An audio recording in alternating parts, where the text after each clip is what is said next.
Government কারো জন্য কোনো বদনাম নেবেন না। কিছু না করেও আমাদের বদনাম হচ্ছে।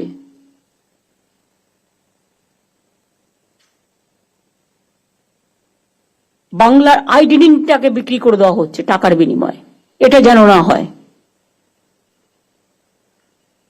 আশা করি আমার কথা সবাই শুনেছেন, জেলাগুলো মন দিয়ে শুনেছেন, মিউনিসিপ্যালিটিগুলোও শুনেছেন।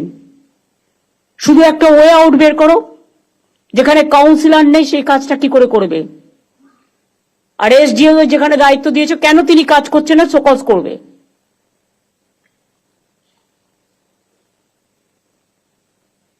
আর এমএলএদের আমি বলবো এসব কাজে ইন্টারফেয়ার না করতে। কারখানার গেটে চাঁদা তুলতে, যাই হোক, সব দলের এমএলএকেই জমি দখল করতে, কাউন্সিলর না থাকলে আরো ভালো, তারাই ডাইরেক্ট করে নিচ্ছে। এসব হবে না। আমার কাছে কিন্তু প্রত্যেকটা রিপোর্ট আছে এবং আমি ইচ অ্যান্ড এভরিথিং জানি। সুতরাং কোথাও যদি চেঞ্জ করারও প্রয়োজন হয়, যারা নট এফিশিয়েন্ট, যারা এফিশিয়েন্ট সার্ভিস দিতে পারছে না, প্রয়োজন হলে লোকালি সার্ভে করে কাজের লোকেদের দায়িত্ব দেওয়া হোক। সেক্ষেত্রে আমাকে রিপোর্ট আমি চাই না, আমার লিস্ট চাই।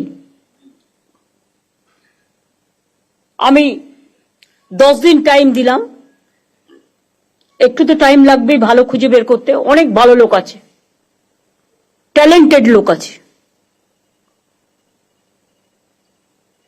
যারা মানুষকে ভালোবাসে, কাজটা জানে, তাদের কিন্তু কাজে ইনভলভ করা হচ্ছে না। যাকে দায়িত্ব দেওয়া হয়েছে সে লাল গাড়ি নিয়ে ঘুরে বেড়াচ্ছে, লাল গাড়ি চড়া বারণ, তা সত্ত্বেও আমি চড়ি না। স্কুটার হাঁকিয়ে, পাইলট হাঁকিয়ে ঘুরে বেড়াচ্ছে, দো দে আর নট এন্টাইটেলড। আর যে যে ডেভেলপমেন্ট ওরিয়েন্টেড অথরিটির কাজ হয়ে গেছে তার একটা লিস্টও আমি চাই।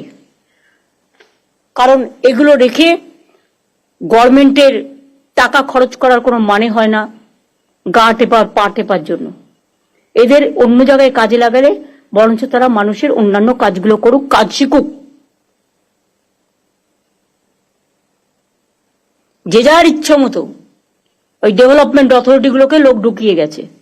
কবে ঢুকিয়েছে, কি করে ঢুকিয়েছে, কত ঢুকিয়েছে, তারা কি করছে, তার একটা ডিটেলস রিপোর্টও আমি চাই। এবং এখানে আলাপনকেও আমি একটু বলছি, এই অথরিটিগুলোর ব্যাপারে, ডিটেলসটার ব্যাপারে তুমিও একটু কাজ করবে, তুমি একটু হেল্প করবে। গোপালিকা একা পারবে না, ডিটেলস নিয়ে আমাকে দেবে। তারপরে সরকারিভাবে যা দায়িত্ব নেওয়ার আমি নেব। এসজেডিএ অলরেডি ভেঙে দেওয়া হয়েছে, ডিএম এর হাতে দায়িত্ব দেওয়া হয়েছে।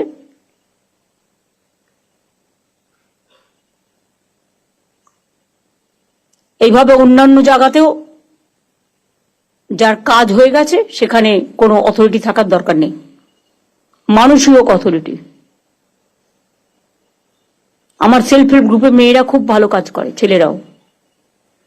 আশার মেয়েরা কত ভালো কাজ করে, তারা যদি করতে পারে তাহলে পাবলিক ওয়ার্কটা, রাস্তায় মিউনিসিপ্যালিটির চেয়ারম্যানরা বা যে যিনি দায়িত্বে আছেন তার কোনো দায়িত্ব নেই। আজকে বললাম, দুদিন বাদে ভুলে গেল, এবারে কিন্তু সেটা হবে না। আমি দেখব ডেভেলপমেন্ট কি হচ্ছে, আর না হলে আমি কিন্তু ভেঙে দেবো। পরিষ্কার বলছি, তখন আমায় কিন্তু দোষ দেবেন না। এবং সেক্ষেত্রে আমি আর তুমি করব না। দুটো মিউনিসিপ্যালিটিকে ডাক আমরা দিতে পারিনি, তার কারণ বাপি পরে আমি দিতে পারিনি, তার কারণ অন্য মিউনিসিপ্যালিটি আছে, তারা কিভাবে নেবে। কারণ আমি আমাদের লোকেদের যতটা বকতে পারি, বাইরের লোকেদের, অন্য রাজনৈতিক দলের লোকেদের অতটা বকার অধিকার আমার নেই, এটা তাদের নিজস্ব ব্যাপার। সেই জন্যই যাই হোক, তারা আমাদের সাথে যোগাযোগও রাখে না, তারা তাদের মতো ভালো করে কাজ করুক, শুভেচ্ছা থাকবে, দিস মাচ। আর পঞ্চায়েত এলাকাতেও উলগা আছে। এখন কিন্তু বড় বড় বাড়ি হচ্ছে, কিন্তু দমকল ঢোকার জায়গা নেই, ফায়ার ব্রিগেড ঢোকার জায়গা নেই। এখন থেকে একটা সিস্টেমের মধ্যে আনতে হবে। যে যা ইচ্ছে টাকা নিচ্ছে আর দিয়ে দিচ্ছে। আর বিবেক উদ্বাস যেহেতু ল্যান্ডের দায়িত্বে আসছে, উদ্বাস্তু কলোনিগুলোকে আমি রেকগনিশন দিতে বলেছিলাম। আর 2 হচ্ছে 3 তলা বাড়ি পর্যন্ত তাদের অ্যালাউ করা যেতে পারে, তার বেশি অ্যালাউ করো না। এবং সেটাও কন্ডিশনাল, যে এরপরে যদি আপনি করেন তাহলে কিন্তু পাট্টাটা উইথড্র করে নেওয়া হবে। একটা ক্লজ থাকলে তাহলে এভরিবডি উইল টেক কেয়ার।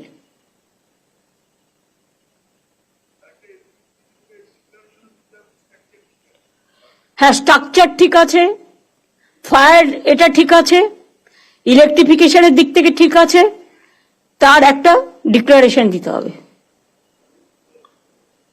তাহলে অনেকটা কাজ হয়ে যাবে। সরি, আমি প্রায় 1 ঘন্টা বকাবকি করলাম। এটাকে বকাবকি হিসেবে মেনে নেবেন না, মানুষের কাজ হিসেবে মেনে নেবেন। আমার নলেজে যেটা এসছে, আমার চোখে যেটা পড়েছে, আমি মানুষের কাছে রাস্তায় হাঁটতে হাঁটতে যে কমপ্লেনগুলো পেয়েছি তার উপর ভিত্তি করে আমি একটা সার্ভে করেছি, তার থেকে এই রিপোর্টগুলো আমি পেয়েছি। এবং সেই রিপোর্টের তথ্যতা এবং সত্যতা সম্পর্কে কোনো বাজে কথা নেই। আশা করব যা বললাম এটা মাথায় রেখে কাজগুলো করবেন। আমি সিএস কে বলবো মিটিংটা শেষ করবার জন্য। ধন্যবাদ ম্যাডাম। সামনে মহরম আছে, সামনে রথযাত্রা আছে, এগুলো সব কেয়ারফুলি রেখে রাখবেন। ধন্যবাদ ম্যাডাম, আপনি যা যা বলেছেন ম্যাডাম আমরা নোট করেছি। আমরা একটা বিস্তৃত ভাবে লিখে আমরা সবাইকে এটা সার্কুলেট করে দেব। আর আপনি যা যা নির্দেশ দিয়েছেন সবাইকে রিকোয়েস্ট করব আপনারা সেইভাবে কাজ করে কিভাবে এগিয়ে নিয়ে যাতে লোকের কিভাবে যে হয়রানি হচ্ছে সেটা কম করা, আর কোথায় কোথায় কি প্রবলেম আছে যেটা সবাই নিশ্চয়ই নোট করেছেন, আমরাও আপনাদেরকে জানিয়ে দেবো। কাইন্ডলি এগুলো ফলো করবেন আর ঠিক মতো আমরা আগে কোনো চান্স না দিই ম্যাডামকে এগুলো বলার জন্য, এটা আমরা চেষ্টা করবো। নমস্কার ম্যাডাম।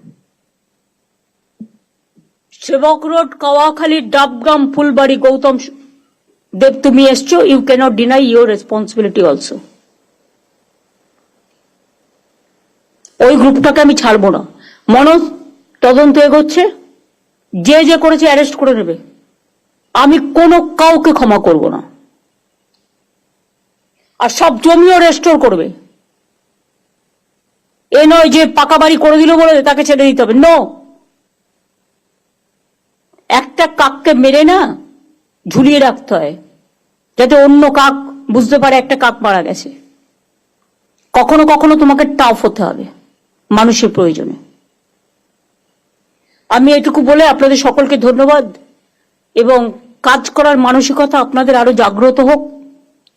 বিবেক, বুদ্ধি, আবেগ সবটা নিয়ে মানুষের জন্য ভালো করে কাজ করবেন। জীবনটা মাত্র একবারের জন্য, আমরা জন্মাই কিছু ভালো কাজ করে রাখার জন্য। চোখটা উল্টে রাখলেই পৃথিবীটা কিন্তু উল্টে যায় না, জীবনটা উল্টে যায় না। আর যারা খারাপ কাজ করে তাদের কেউ ক্ষমাও করে না। এমন কিছু জীবনে করে যান যেটা মানুষ মনে রাখবে। তাই আপনাদের বলবো, আমাদের যতটুকু দরকার ততটুকু তো সবার আছে, তাহলে আজকে নতুন করে এইসব বেআইনি জিনিস আমায় কেন বরদাস্ত করতে হবে? আমি পরিষ্কারভাবে আপনাদের বলছি, আমি ইলেকশনের সময় যখন দেখি বিজেপি নেতারা আসেন আর সব ইন্ডাস্ট্রি থেকে কোটি কোটি টাকা নিয়ে চলে যায়, তখন আমার মনে হয় আমরা কিন্তু বাংলার কোনো ইন্ডাস্ট্রিকে ডিস্টার্ব করি না, কখনো পয়সা নিই না আমাদের পার্টি থেকে। আর কারো পার্টি থেকে কমিশন খাওয়ার কথা আমরা কখনো সাপোর্ট করি না।